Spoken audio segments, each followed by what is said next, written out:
بسم اللہ الرحمن الرحیم۔ السلام علیکم۔ شیطان انسان کو ہر وقت اپنے شکنجے میں لانے کی کوشش کرتا رہتا ہے۔ جب شیطان بندے پر حاوی ہو جاتا ہے تو اس بندے کے ذہن میں مختلف قسم کے وسوسے پیدا کرتا رہتا ہے۔ وہ ہر طرح سے انسان کے دل و دماغ میں ایسے خیالات پیدا کرتا رہتا ہے کہ انسان کو اللہ تعالیٰ کی راہ پر چلنے سے دور کر دوں۔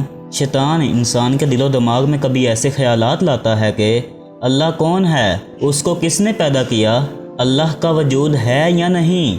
کبھی انسان کے دل میں نماز ادا کرتے ہوئے مختلف خیالات آتے ہیں اور کبھی بیماری کی حالت میں انسان وسوسے کا شکار ہوتا رہتا ہے۔ کبھی ہم اپنے روزمرہ زندگی کے کاموں سے تنگ آ کر سوچتے رہتے ہیں اور کبھی غربت کی حالت میں ہم پریشان رہتے ہیں۔ کبھی ہمارے مسلمان بھائیوں کے ساتھ ایسا ہوتا ہے کہ باجماعت نماز ادا کر رہے ہوتے ہیں اور نمازی کے دل میں ایسے خیالات آتے ہیں کہ اس کو پتہ ہی نہیں چلتا کہ وہ نماز میں کیا پڑھ رہا ہوتا ہے۔ اسی خیالات میں نمازی گم ہو جاتا ہے کہ امام سلام پھیر دیتا ہے۔ اس طرح ہم سوچ میں پڑ جاتے ہیں کہ ہم نماز، روزے اور حج کیوں ادا کرتے ہیں۔ سب سے زیادہ مشکلات ان لوگوں کو پیش آتی ہیں کہ جن کے ذہن میں جنسی وسوسے شیطان ڈالتا ہے۔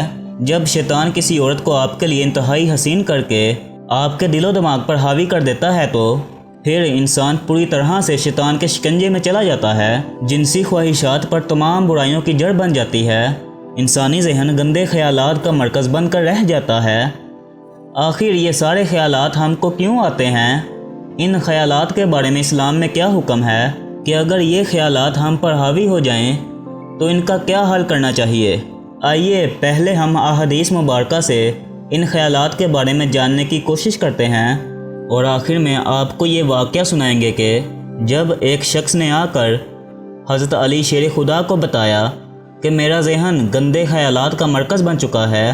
ناظرین گرامی، حضرت ابو ہریرہ سے روایت ہے کہ صحابہ کرام میں سے کچھ لوگ نبی اکرم صلی اللہ علیہ وآلہ وسلم کی خدمت میں حاضر ہو کر عرض کرنے لگے کہ ہم اپنے دلوں میں کچھ خیالات ایسے پاتے ہیں کہ ہم میں سے کوئی بھی ان کو بیان نہیں کر سکتا۔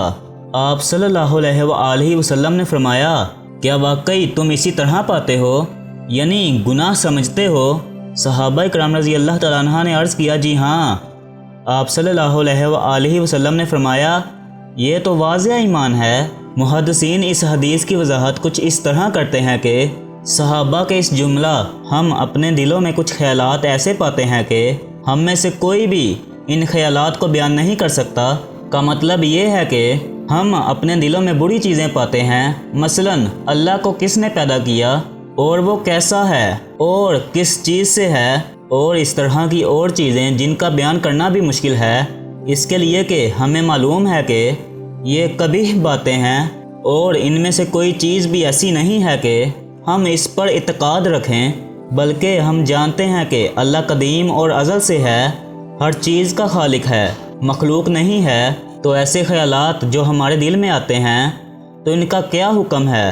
تو آپ صلی اللہ علیہ وآلہ وسلم نے یہ جواب دیا، یہ تو صریح ایمان ہے، اس لیے تم ان وسوسوں کو دل میں پانے کے بعد جھڑک دیتے ہو اور اس کو برا سمجھتے ہو تو یہ تمہارے ایمان کی علامت ہے۔ لہٰذا ان خیالات اور وسوسوں سے پریشان نہ ہو، اور ان کا علاج یہ ہے کہ ان کی طرف بالکل دھیان نہ دیا جائے۔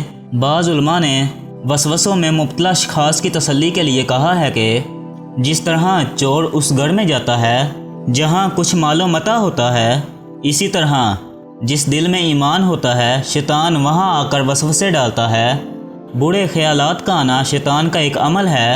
شیطان وسوسوں کے ذریعے انسان کو اپنے رب سے دور کرنے میں ہمیشہ سے ہی کوشش میں لگا ہوا ہے، اور قیامت تک شیطان انسانوں کے دلوں میں وسوسے پیدا کرتا رہے گا۔ اس کی کوشش یہی ہوگی کہ انسان رحمان کی باتوں کو چھوڑ کر شیطان کی باتوں کو مان لیں۔ حدیث محمدی صلی اللہ علیہ وآلہ وسلم ہے کہ خدا کا لاکھ لاکھ شکر ہے کہ شیطان کے جال کو وسوسے کی حد تک ہی محدود کر دیا گیا ہے، اس کے آگے شیطان کو بڑھنے کی اجازت قطعی نہیں ہے۔ حدیث پاک میں ہے کہ نبی اکرم صلی اللہ علیہ وآلہ وسلم نے فرمایا کہ اللہ تعالیٰ نے میری امت کے لوگوں کے دلوں میں وسوسے پیدا ہونے کو درگزر فرما دیا ہے اور انسان کو نیک کام کرنے کی توفیق دی ہے۔ مومن کے دل میں وسوسے کا پیدا ہونے سے مومن کو گناہ نہیں ہوگا، بلکہ مومن جو نیک کام کر رہا ہوگا اللہ تعالیٰ مومن کو نیک کام کے بدلے نیکیاں عطا فرمائے گا۔ جو لوگ ہر وقت خیالات میں گم ہوتے ہیں، ایسے لوگ دوسرے کاموں میں سست روی اختیار کرتے ہیں، وہ ہر وقت وسوسوں میں ہی رہتے ہیں، وہ سوتے اٹھے لیٹے گھر سے باہر جاتے گھر میں داخل ہوتے شریعت کے خلاف وسوسوں میں رہتے ہیں۔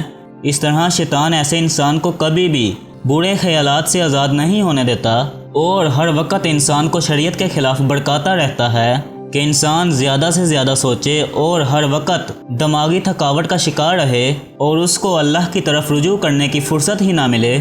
حضرت ابو ہریرہ سے مروی ہے کہ رسول اکرم صلی اللہ علیہ وآلہ وسلم نے فرمایا، ہر انسان کے پاس شیطان حاضر ہوتا ہے اور اس کو ان خیالات میں مبتلا کر دیتا ہے کہ آسمان کو پیدا کرنے والا کون ہے، زمین کو کس نے پیدا کیا، یہ سارا نظام کون چلا رہا ہے۔ نعوذ باللہ، شیطان انسان کے دل میں یہاں تک خیال لاتا ہے کہ اللہ تعالیٰ کو پیدا کرنے والا کون ہے۔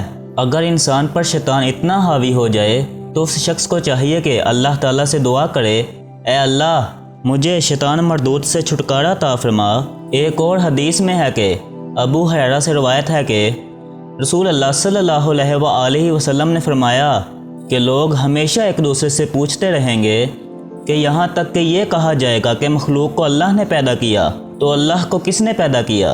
تو جو آدمی اس طرح کا کوئی وسوسہ اپنے دل میں پائے تو وہ کہے میں اللہ پر ایمان لایا۔ ایک روایت میں یہ اضافہ ہے کہ اللہ اور اس کے رسول پر ایمان لایا۔ یہ بات یاد رکھیے کہ شیطان انسان پر اس وقت بہت حاوی ہو جاتا ہے جب ہم اپنے ایمان کا دامن چھوڑنا شروع کر دیتے ہیں۔ ہمیں چاہیے کہ ہم اللہ تعالیٰ کی عبادت میں اتنا مشغول ہو جائیں کہ شیطان خود بخود ہی بھاگ جائے کہ یہ مومن میرے شکنجے میں آنے والا نہیں ہے۔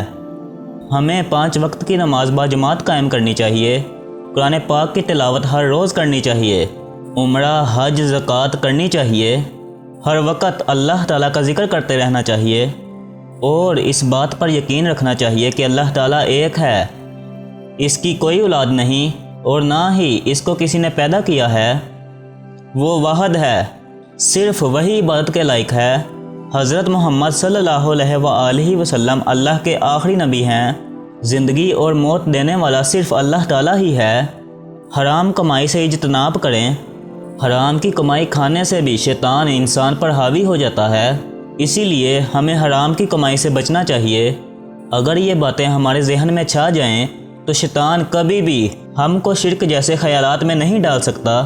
ایک دفعہ ایک شخص حضرت علی رضی اللہ تعالیٰ عنہ کی بارگاہ میں حاضر ہوا اور کہنے لگا، اے علی رضی اللہ تعالیٰ عنہ، مجھے ہر وقت برے خیالات آتے رہتے ہیں، میں ان سے کس طرح چھٹکارا پاؤں؟ حضرت علی رضی اللہ تعالیٰ عنہ نے فرمایا کہ حرام کی کمائی اور حرام کے کاموں سے ہمیشہ اجتناب کرو، کیونکہ حرام کی کمائی اور حرام کے کاموں کی وجہ سے بھی انسان کے دل میں برے خیالات آتے رہتے ہیں۔ جب بھی تم حلال کی روزی کھانے کے لیے اپنے دسترخواں پر بیٹھو تو یا غفور یا اللہ یا رحمان پڑھ کر پھونک مارو۔ اگر آپ اس عمل کو اپنا لوگے تو تم کو برے خیالات آنا بند ہو جائیں گے۔ لہٰذا ان وسوسوں کے علاج کے لیے اللہ تعالیٰ سے پناہ مانگتے ہوئے مندرجہ ذیل اعمال کریں۔ ان سب کا کثرت سے ورد بھی ہر طرح کے شیطانی شکوک و وسوسوں کے دور کرنے میں مفید ہے۔ اللہ تعالیٰ سے دعا ہے کہ اللہ تعالیٰ ہم کو حق حلال کی روزی کمانے کی توفیق عطا فرمائے اور ہمارے دل سے تمام وسوسوں کو دور فرمائے۔ ناظرین، کمنٹ باکس میں اللہ کے 99 ناموں میں سے ایک نام ٹائپ ضرور کیجئے گا۔ شکریہ۔